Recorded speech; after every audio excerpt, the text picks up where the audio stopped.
Hola a todos, bienvenidos a este webinar que hemos preparado en respuesta al que hicimos el año pasado de finanzas para no financieros y hablamos un poco de temas de cómo calcular proyectos de productividad.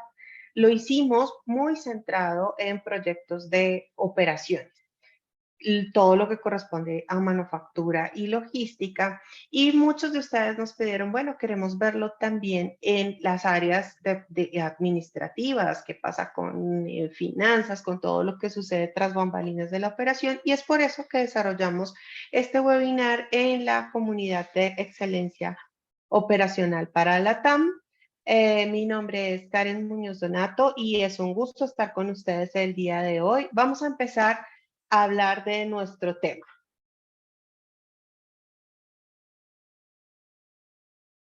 Vamos a aprender el día de hoy cómo calcular ahorros en proyectos de productividad para procesos administrativos. Yo siempre llamo a este curso que es Finanzas para Dummies, muy básico porque es para todos los que nos dedicamos a hacer proyectos de productividad y mejora continua, que no tenemos un background en finanzas, pero que necesitamos muchas veces entender el beneficio y los savings que podemos entregar para la compañía, entendiendo que hay beneficios hard, ¿cierto? Que son en dinero constante y sonante para el negocio, pero también beneficios soft. Entonces vamos a hablar de esos dos tipos de beneficios y cómo podemos vender nuestras iniciativas de productividad. Bueno, mi nombre es Karen Muñoz Donato, como les mencionaba, actualmente soy gerente de transformación de procesos en IPEX, que es el área global de transformación de finanzas para PepsiCo. Soy también docente de excelencia operacional en Liderazgo Integral Transformacional. Soy súper apasionada por temas de docencia, por eso este espacio para mí es genial y me complace mucho poder estar aquí con todos ustedes compartiendo un poco de mis experiencias porque amo estos espacios. Estuve en PepsiCo antes de este rol como gerente de productividad para la TAM, veía toda la agenda del Lean Six Sigma para Latinoamérica, exceptuando Brasil, y digamos que soy apasionadísima por estos temas, entonces también he tenido la oportunidad de hacer algunas consultorías en los últimos 15 años en otras empresas y en otras de otro tipo de industria, ¿no? En industria farmacéutica, industria de aviación, en alimentos que trabajo, toda la industria financiera, la banca, diferentes frentes, industria de minas y energía, diferentes frentes en donde podemos aplicar mejora continua. Yo siempre digo que la mejora continua y la productividad son para cualquier tipo de organización que tenga problemas. Y bueno, ¿cuál organización es la que no tiene problemas? Eh, pero el tema y lo que nos centra el día de hoy es cómo esos problemas que resolvemos, cómo ese beneficio que traemos lo podemos cuantificar y para poderlo vender, ¿no? Para poder decir, vea, lo que yo estoy haciendo va a generar tanto en impacto soft y hard. He tenido la oportunidad de entrenar a más de 3.000 personas en Latinoamérica y Estados Unidos, liderando y acompañando la ejecución de más de 800 proyectos, generando más de 100 millones de dólares durante todo este tiempo de carrera profesional. Esta es mi pasión y vamos a compartir un poco de lo que nos une el día de hoy, que es desarrollar capabilities y algunos skills para realizar conexiones entre las diferentes áreas, que entendamos cómo funcionan y cómo impactan sus actividades en los estados financieros de la compañía. Un estado financiero, pues son los reportes que se tienen de una empresa para medir la salud de la organización, cómo está la organización financieramente. Es como los que tenemos en la casa cuando hacemos un balance de lo que entra, de lo que gastamos para entender realmente qué de ahí nos está quedando y qué es lo que realmente, si el negocio va bien o si necesita ayuda. Ahí están los estados financieros y están el P&L, que es el informe de pérdidas y ganancias o profit and losses.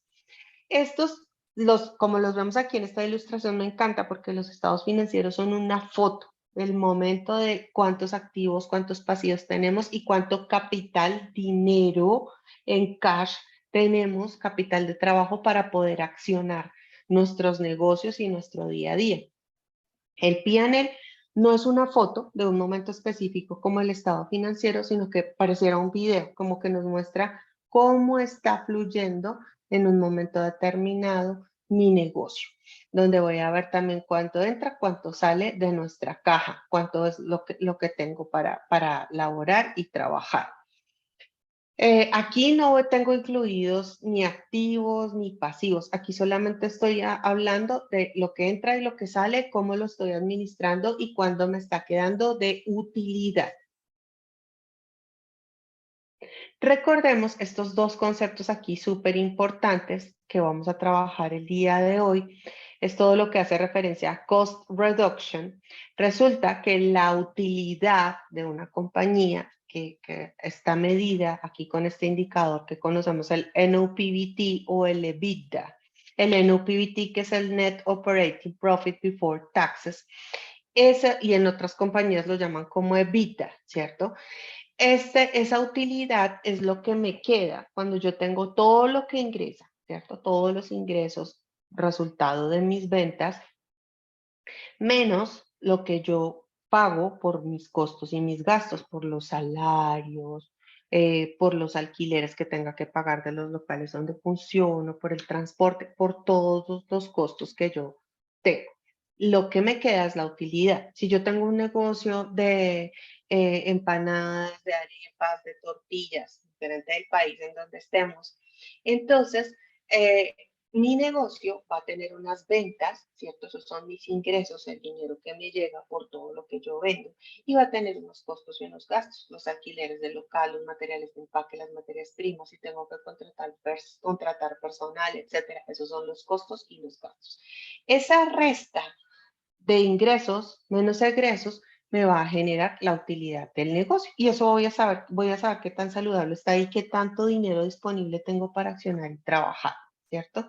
Hablamos de cost reduction cuando yo logro reducir algún costo y eso es lo que se conoce en las organizaciones como productividad hard, es decir, productividad dura que impacta directamente en el P&L, en el informe de pérdidas y ganancias o profit and losses, reduciendo algún gasto que yo ya he venido pagando desde antes. Y vamos a hablar también de otro concepto importante que es el year over year, que es los ahorros en las compañías se miden año contra año. Si yo, por ejemplo, implemento un proyecto con el que voy a generar ahorros que arranca en mayo de 2023, los ahorros se van a medir por los siguientes 12 meses. Es decir, voy a comparar mayo de 2023 con mayo de 2022, junio de 2023 con junio de 2022, julio de 2023 con julio de 2022 y así sucesivamente. De eso se trata la medición a 12 meses de los ahorros que generamos. ¿Cómo se ve un P&L, un estado de pérdidas y ganancias? Entonces tenemos las ventas brutas, que son los gross sales, ¿cierto? El dinero que entra completo. Y a eso le descuento lo que corresponde a las alianzas, a los acuerdos que yo tengo con mis clientes, que es lo que conocemos como el DNA de las organizaciones. Ese DNA son los descuentos y las negociaciones. Si yo a las ventas le quito ese rubro de descuentos y negociaciones, tengo lo que es el net revenue. Si ustedes miran Google o cuál es la traducción de revenue, entonces todo el mundo revenue es venta, pero es la venta después de que yo ya he aplicado los descuentos y negociaciones. Y gross sales es antes de descuentos y negociaciones, net revenue después de descontar esta parte. Y ahí viene el grueso de los costos de una compañía o de un negocio, que son los costos directos y los costos indirectos. Se dice que entre los costos directos e indirectos tenemos aproximadamente el 70% de los costos totales de una compañía, que está comprendido ahí. En los costos directos están los costos que yo tengo como, por ejemplo, mano de obra, materias primas, ¿cierto? Que son los costos que yo tengo que hacer o que tengo que pagar, que van por eso se llaman directos, directamente relacionados al producto o servicio, la materia prima para hacer ese producto y la mano de obra directa, es decir, del front line, de las personas que están en directo contacto con el producto. Resto también a mi net revenue, mis ingresos, los costos indirectos. Los costos indirectos son esos que se mueven, ahí tengo unos costos indirectos porque no están directamente relacionados con el producto o servicio, pero sí o sí se necesitan para que se dé. En esos costos indirectos tengo el MOH, ¿cierto?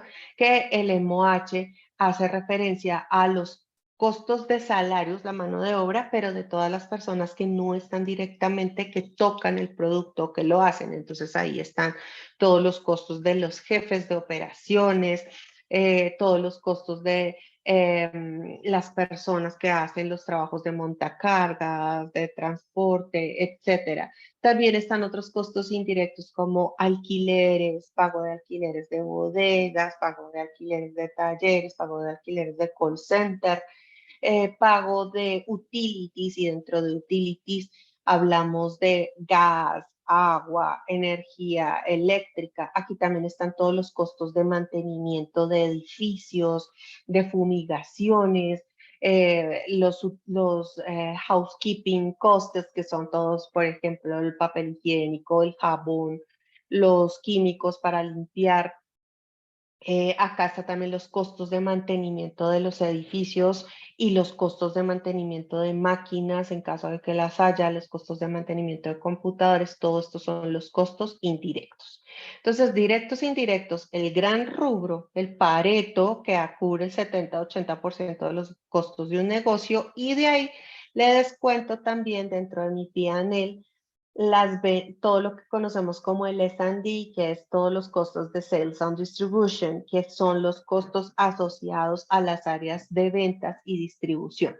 Entonces, todo lo que se paga por los sueldos de los vendedores, por el funcionamiento de toda la fuerza de ventas, todo lo que ellos necesitan para poder vender, todo lo que necesita la distribución, entonces tanto los sueldos como la gente de la gente de distribución, como todo lo que ellos necesitan para funcionar, como, no sé, pallets, cajas, estivas, posiciones, todos esos costos de hacer llegar. Ahí está el otro gran rubro importante, que es el transporte, y dependiendo del negocio que sea, el transporte. También descontamos todo el A&M, que es todo lo referente a promoción y marketing, todos los gastos de publicidad. Este es un gasto que siempre genera mucha polémica porque es un gasto muy alto, muy importante, pero ese gasto por lo general nunca lo tocan los negocios. Y es como que yo contrato al cantante del momento, yo contrato a la figura, al influencer del momento para que me ayude con la promoción o para poner su imagen, y pago un montón por eso, pero ¿cómo mides la retribución o cómo sabemos si realmente hubo un beneficio por haber hecho esa inversión? Ese retorno es súper intangible. Sin embargo, los negocios prefieren no tocarlo porque dicen, prefiero invertir en eso, que sé que así la gente puede llegar, pero no hay una forma de medirlo, no hay una forma de medir el retorno de eso. Y luego aquí incluimos también el gasto que se resta, como lo vemos acá, todo lo que es G&A, que todos son los gastos generales y administrativos. Entonces son todos los gastos para pagar los salarios de las personas administrativas, de los ejecutivos, muchos de los beneficios extralegales, también los gastos que pueden generarse en oficinas. Acá se entran en este rubro también todo lo que se paga, por ejemplo, por servicios de auditorías que son obligatorios por algunas leyes en los países que deben incluirse, servicios, por ejemplo, de pólizas que hay que pagar, de cumplimiento con clientes o con proveedores, etcétera. Y por último, todo lo que son ingresos y gastos es el último rubro. Si hay unos ingresos adicionales, se suman acá, o unos gastos adicionales se restan acá. ¿A qué hacemos referencia con esos gastos? Por ejemplo, si yo soy una empresa que se dedica a comidas, soy un restaurante, pero hay como restaurante me quedan unas sobras de comida. Esas sobras de comida, yo encuentro un proveedor que me las compra para hacer comida para perros o la basa para alimentar cerdos y yo digo, bueno, pues no es mi core de negocio porque en realidad yo gano más es vendiendo la comida en mis restaurantes gourmet, pero bueno, no me cae mal. En vez de tirar a la basura esta comida, la puedo vender y ahí genero un rubro adicional, ¿sí? Esos son otros ingresos que yo tengo y está perfecto. Y por ejemplo, un banco que crea una tarjeta de crédito especial que da algunos puntos en los almacenes y que también se asocia con una aseguradora para venderles los seguros de esas tarjetas de crédito a sus clientes. Entonces, el core del banco no es vender seguros, pero gana un porcentaje con la aseguradora por venderle el seguro al cliente cuando le está ofreciendo un crédito, cuando le está ofreciendo una tarjeta de crédito. Entonces, es un ingreso extra, que no es su core de negocio, pero es un ingreso extra. Y gastos extra que hay que pagar, por ejemplo, por disposición de residuos, porque hubo que pagar una multa de algo que salió una ley y no supimos, bueno, etcétera. Estos son otros gastos. Al final de este ejercicio, donde de mis ventas totales yo resto todos los costos y gastos, me queda la utilidad. Y aquí están, como ustedes verán al final del webinar, les vamos a enviar toda esta información donde están desglosadas las fórmulas con las que se va calculando cada uno de estas líneas que vemos del PNL. Aquí están los costos directos, de qué se componen, y están los costos indirectos, aquí está toda la descripción, depreciaciones, entran acá, todos los salarios, los utilities, etcétera. Como lo mencionábamos, aquí ustedes van a ver toda esta descripción de lo que acabamos de hablar en el material explicado cada uno de esos gastos, ¿ok? Y hablamos entonces de los cálculos de productividad. Entonces, ¿cómo calculamos la productividad cuando trabajamos en proyectos de áreas de servicios? Entonces, siempre los proyectos que trabajamos en áreas de operaciones como manufactura y logística, que es donde en realidad crecieron y surgieron todas estas iniciativas de diferentes metodologías, ¿cierto? De productividad, hemos sumado también esta otra parte porque hemos encontrado que en las otras áreas también podemos hacer grandes proyectos. Esos proyectos en operaciones siempre están centrados en reducción o mejor, más que reducción, me gusta más la palabra optimización del uso de la materia prima. Entonces yo busco en dónde estoy desperdiciando las materias primas, optimizo sobrepesos de los productos, entonces ahí obtengo una cantidad de beneficios para el negocio, cómo las manejo dentro de mis líneas de producción, esas materias primas para obtener un mayor beneficio, todo lo que son materiales de empaque, también los desperdicios en planta, labor también aquí la tengo, pero con el enfoque de operaciones, el labor productivity es muy a cómo optimizo a las personas que tengo en mi negocio, en mi planta, cómo las movilizo a esas personas y cómo logro que esas personas hagan su trabajo y su mejor versión, ¿cierto? Entonces puedo reducir los costos, por ejemplo, de horas extras cuando optimizo las tareas y las actividades. También hacemos proyectos en logística muy enfocados a, por ejemplo, la optimización del transporte, el cubicaje de los camiones para pagar menos camiones, movilizando más cajas o más producto. Mucho de eso trabajamos desde logística. Muchos proyectos también en ventas asociados a la optimización de las rutas de los vendedores, a la optimización de su trabajo y sus tareas, por ejemplo, de mercaderistas, etcétera, para lograr beneficios en la cadena y en el negocio. Pero ¿qué pasa cuando hablamos de otras áreas? Entonces hablamos de todas las áreas por ejemplo, las áreas financieras tras bambalinas, que están ocupándose de que fluya el dinero dentro de la compañía y eso solo sucede si, así como ventas trae el dinero, entonces las áreas financieras y de control se van a ocupar de que ese dinero realmente llegue, de que se cobre la factura, de que se haga el pago al proveedor y de que el dinero llegue en el momento correcto, cuando tiene que llegar, porque si no estoy perdiendo cash flow, que es todo el material disponible o el dinero que tengo disponible para trabajar. ¿Y eso cómo sucede?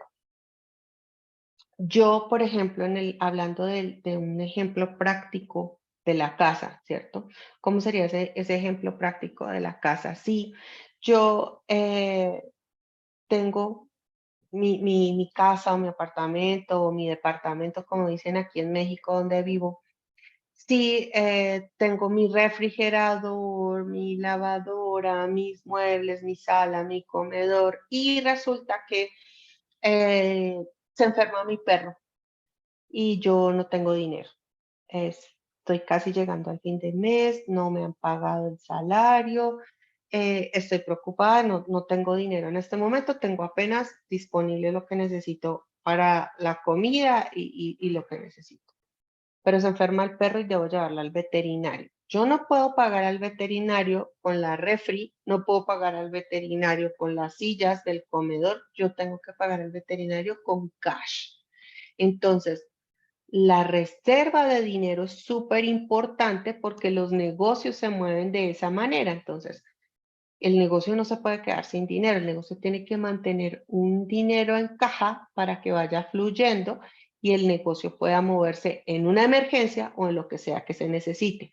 Y así sea en mi casa para atender la circunstancia con el perro, así sea en un negocio de tortillas, de arepas o empanadas, o así sea en una multinacional, el cash es un indicador súper importante de la salud de mi negocio. Entonces, ¿cómo trabajamos? Vamos a hablar de los diferentes frentes que en procesos administrativos pueden generar ahorros y sobre los cuales nosotros como líderes de proyectos de productividad mejora continua podemos emprender proyectos de productividad que van a impactar directamente en la salud financiera de la compañía. Entonces tengo estas diferentes categorías de productividad. La primera categoría es labor, que hace referencia a mano de obra y es cuando yo puedo realmente reducir el tiempo que se demora una persona o varias personas haciendo una tarea.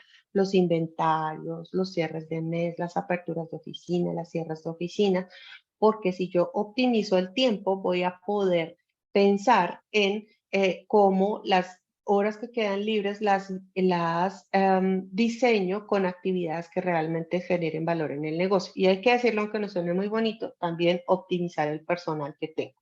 ¿Sí? Lo que siempre tendemos a hacer en las organizaciones es cuando estamos como apretados en términos de dinero, pues es despedir personas. Entonces, creemos que como ese es uno de los rubros más altos, como lo veíamos al principio, entonces no, despidamos personas. O lo otro que hacemos es, si se necesita optimizar una tarea, contratemos más. Eso sucedió muchísimo en los call centers con la pandemia cuando no daban abasto. Entonces, contratemos más, ¿sí? Siempre. O automaticemos y contratamos más personas y la tarea se dispara. Pero, ¿qué pasa cuando automatizamos basura?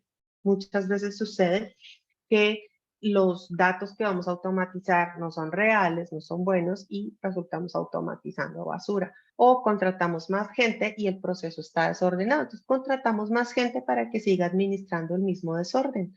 ¿Qué pasa si más bien somos duros con el proceso y suaves con las personas y revisamos esos procesos, los administramos, los mejoramos, eliminamos todo lo que no genera valor, optimizamos las tareas y ahí sí pensamos en cuántas personas realmente necesitamos para esa nueva tarea. Eso es labor productivity. Gestión de riesgos es, recuerden que un riesgo es todo lo que sucede, es como lo que puede pasar. Un riesgo es algo que puede consumarse, que puede darse, no es algo que es una realidad. Entonces, todo lo que hacemos en gestión de riesgos es algo que es preventivo para que la compañía no vaya a tener problemas después. Toda la gestión de riesgos es preventiva.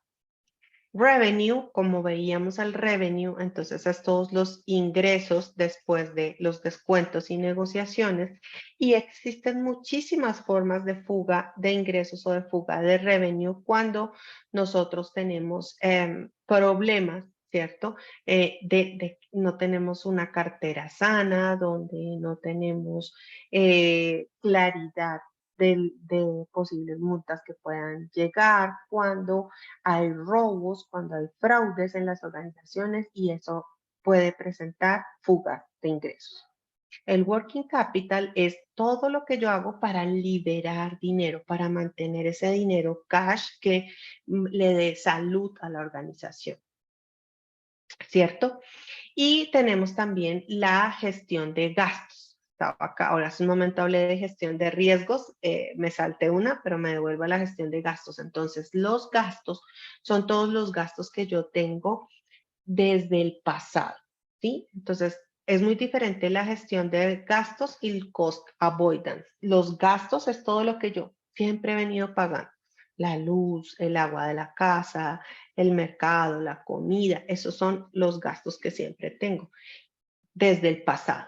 Si yo hago gestión o actividades para reducir esos gastos, lo coloco como spend management o gestión de gastos. Proyectos que me ayudan a reducir esos gastos en el P&L. Un cost avoidance es cuando yo sé que voy a tener un gasto en el futuro por una nueva ley, por una nueva multa, porque voy a tener una visita en la casa, hablando de la casa, y van a haber más personas, pues voy a gastar más servicios públicos, pero es un gasto que no siempre tengo, es algo inusual, pero que sucede en el futuro. Todo lo que yo haga para eliminar u optimizar esos gastos que voy a tener en el futuro es lo que conocemos como cost avoidance.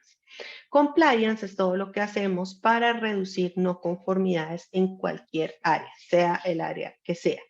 ¿Cómo reducimos no conformidades? El riesgo es antes, ¿cómo prevengo? Pero el compliance es cuando ya sucede, ¿qué pasa si se dan esas no conformidades? ¿Cómo reduzco que esas no conformidades se generen o cómo las ataco? ¿Sí? ¿Qué plan de acción tomo cuando se generan no conformidades?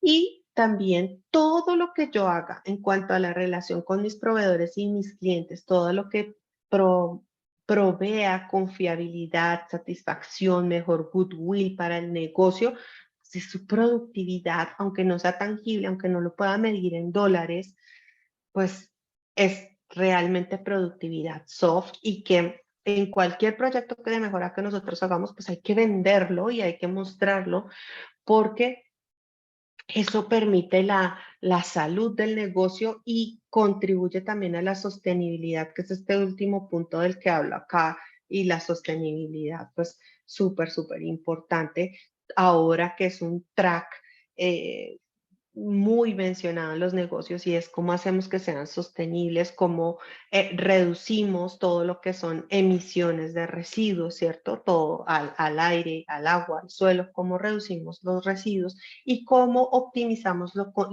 el consumo de los recursos que nosotros tomamos de la naturaleza, ¿no? El papel, em, el aire, ¿cierto?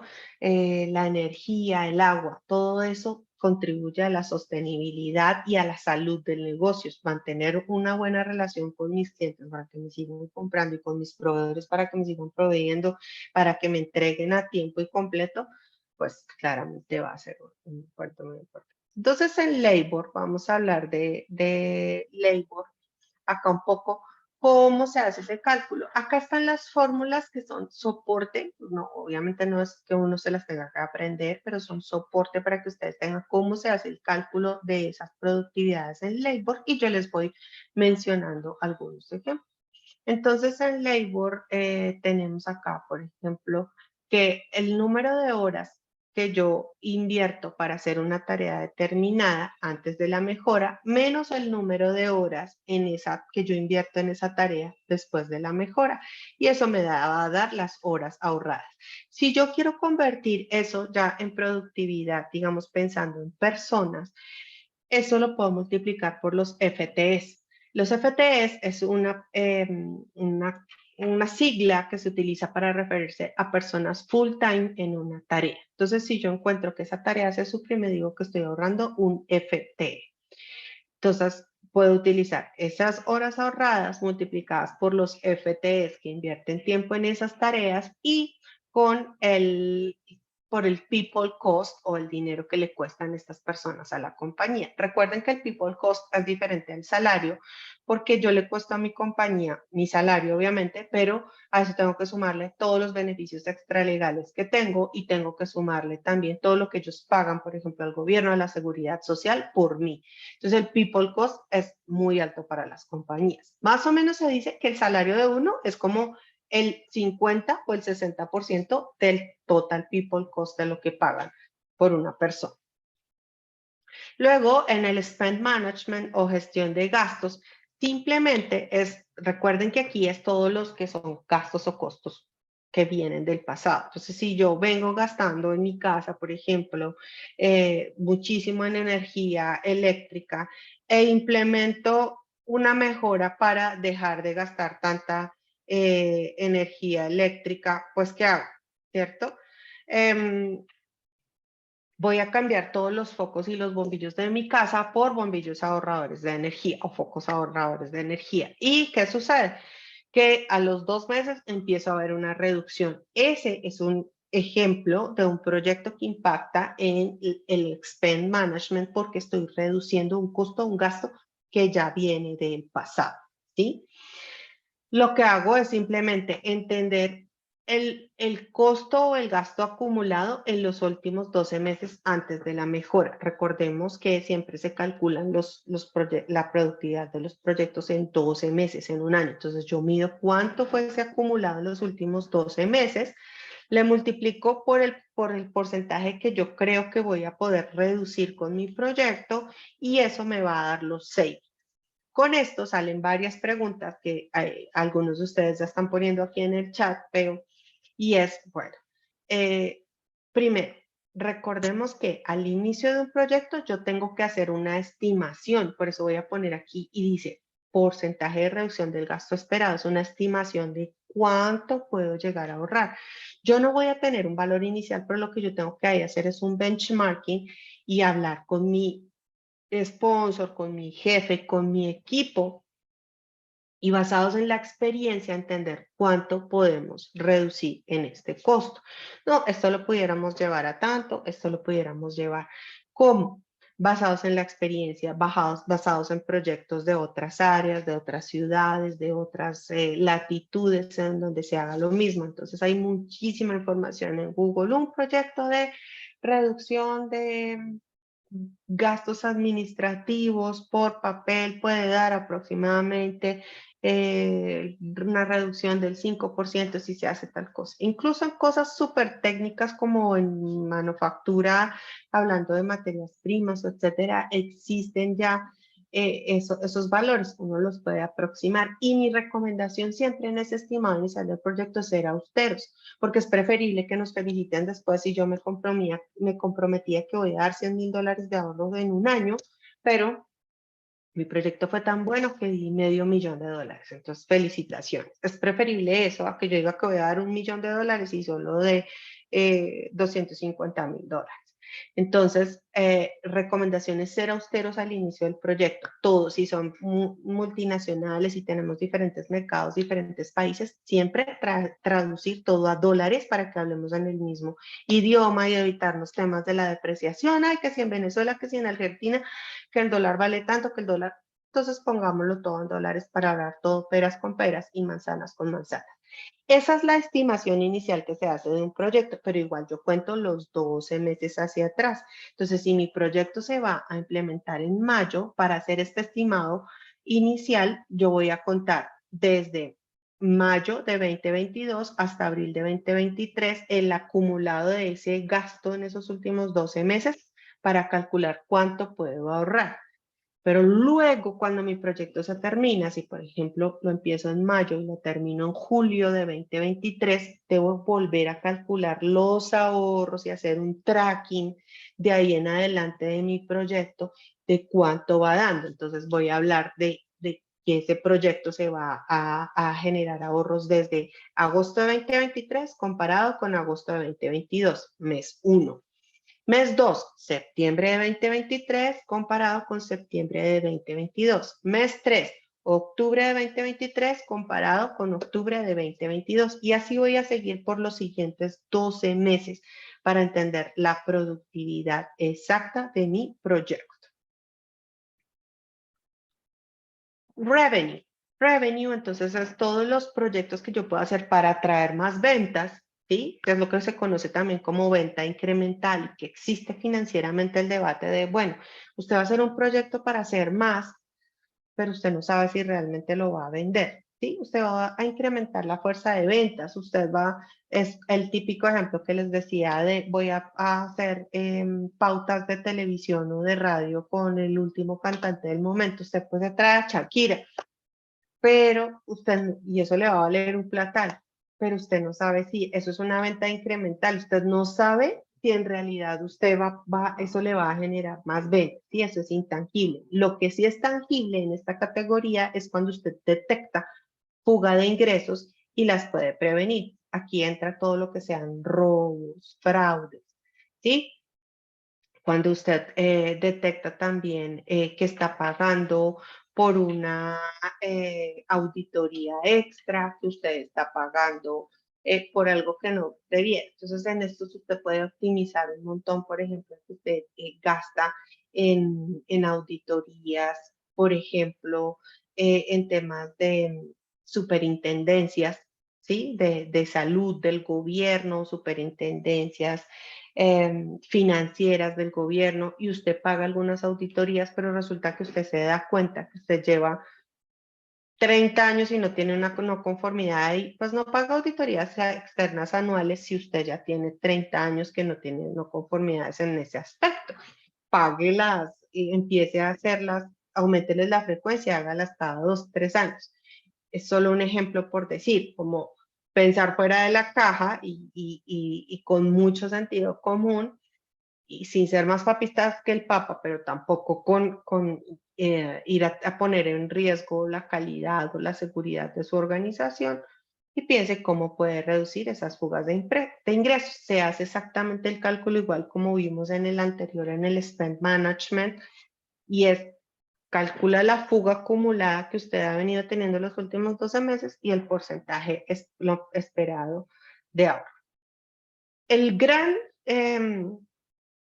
actor de productividad en procesos administrativos es el working capital, que es el capital de trabajo, el dinero que usted tiene disponible para poder trabajar en la organización, para poder moverse como negocio.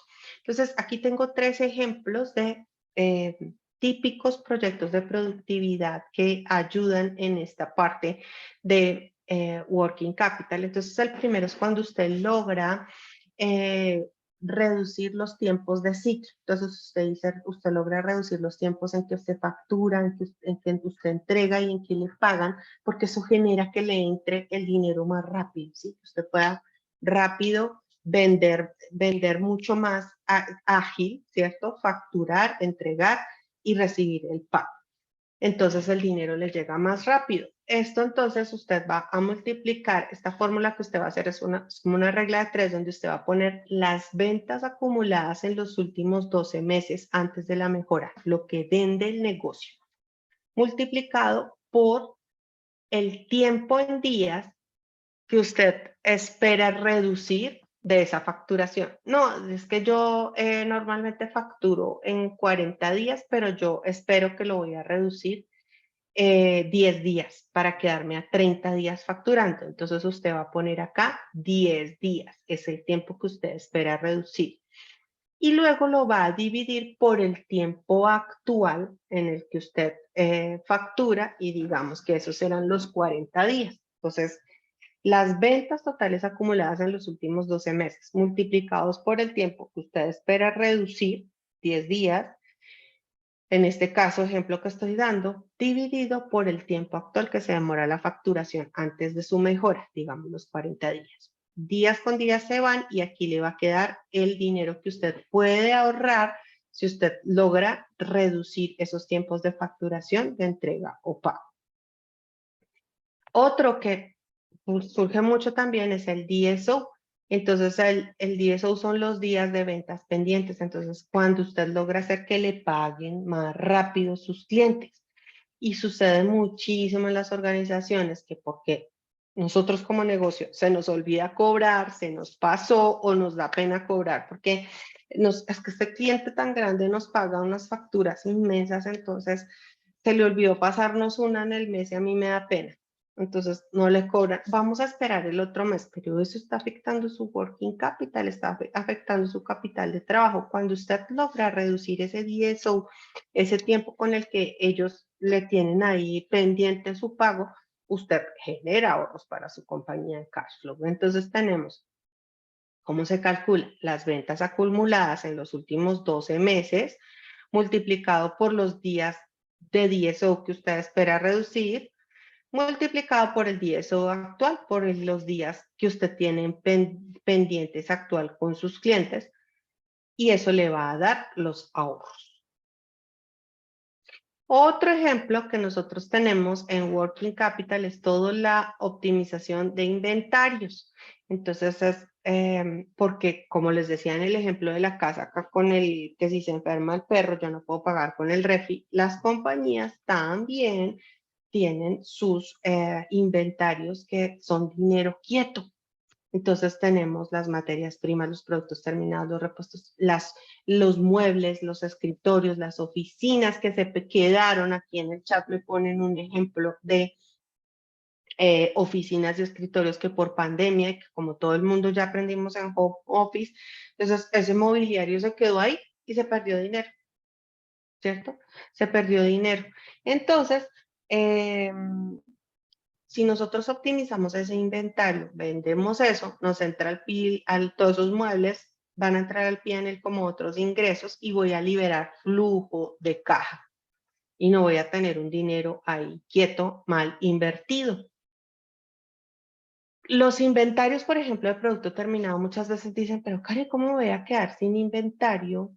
Que para no tener el dinero quieto, si yo tengo que, pues, mantener ahí a mis clientes con inventario por si me piden. Entonces, por eso es que se hacen proyectos de mínimos y máximos, que usted tenga el mínimo para sostener y abastecer la demanda que usted ya sabe que va a tener y el máximo para que no se le vaya a volver obsoleto, para que usted no vaya a perder lo que tiene.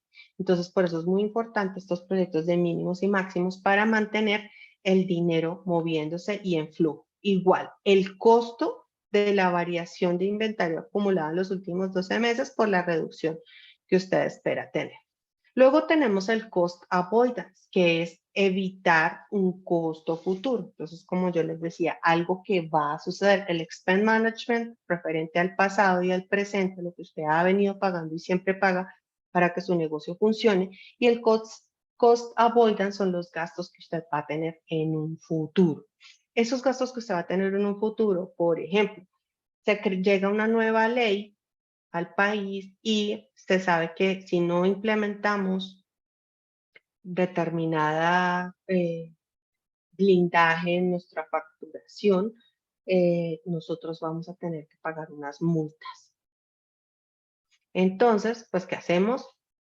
Compramos, adquirimos una herramienta o imponemos un nuevo control en nuestros procesos de facturación para asegurar que no vamos a tener que pagar esa multa. Entonces estamos eliminando, evitando un posible gasto futuro. Es como el ejemplo de la casa que yo les decía. Si sabemos que vamos a tener una visita, que van a venir a visitarnos unos familiares, entonces se va a incrementar aquí el costo de comida, de consumo de servicios, etcétera. Entonces yo puedo crear algún plan para optimizar ese gasto. No lo voy a poder eliminar porque la visita va a venir, pero puedo optimizar ese gasto tomando algunas medidas previendo que se va a dar. Eso es un cost avoidance. Entonces voy a poner el gasto, aquí en este caso, como es algo que no se ha consumado, que no ha sucedido, sino que yo espero que suceda, voy a poner ese gasto excesivo esperado en el futuro multiplicado por lo que yo puedo ahorrarlo o eliminarlo dependiendo de la acción que yo vaya a tomar, y eso me va a dar el ahorro en ese frente. Luego tenemos la categoría de productividad compliance, cuando yo logro reducir no conformidades. Entonces, miren que aquí ya empiezo a hablar de soft savings. Ya no estoy traduciendo mi ahorro en dinero constante y sonante, sino en cosas que son soft, intangibles, pero para que para un negocio representan su salud y su sostenibilidad, y que por eso en todos los proyectos de mejora o de productividad que usted haga, es muy, muy importante que los mantenga, que los muestre, porque eso también vende salud para el negocio, que es necesaria, y ocuparse de eso también es muy importante. Cuando usted reduce las inconformidades de sus clientes, las no conformidades ante una auditoría legal, las no conformidades en temas de gestión de riesgos o de fraude o de políticas de alcohol y drogas en una compañía, usted está contribuyendo a la sostenibilidad del negocio y a que el negocio no se cierre o que no haya multas increíbles, a Ricola tener que recoger producto, a tener que salir ante la opinión pública y salir y decir en un noticiero, reconocer un error para la compañía, y eso le va a quitar un goodwill terrible. Entonces es muy importante cuantificarlo y usted decir, de tantas no conformidades que tuvimos en el pasado en esta auditoría, con mi proyecto estoy mejorando y pasando a tantas no conformidades. Existen otros, antes de despedirme, como por ejemplo todo lo de sostenibilidad que hablábamos hace un momento en términos de tipos de productividad, y vuelvo aquí al slide principal.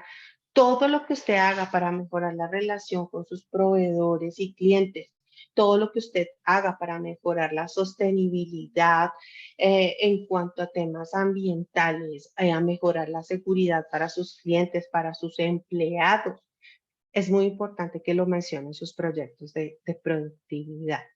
Esa es la forma de vender lo que hacemos todos los apasionados en estos temas de productividad y mejora continua. Con esto terminamos nuestro webinar el día de hoy. Recuerden que vamos a enviar los certificados de asistencia para todas las personas. Cualquier duda, pregunta, consulta o asesoría que ustedes requieran respecto a alguno de estos temas de productividad, de proyectos, con mucho gusto. Soy muy activa en mi red de LinkedIn, Karen Muñoz Donato. Me encuentran, me pueden escribir, contarme, estuvimos en el webinar y tengo tal duda, estoy atenta para eso. Y invitarlos a que sigan todos los eventos que hacemos en nuestra comunidad de excelencia operacional de la TAM, para que sigamos construyendo conocimiento en Latinoamérica y compartir mejores prácticas entre todos. Un gusto haber estado con ustedes y muchas gracias.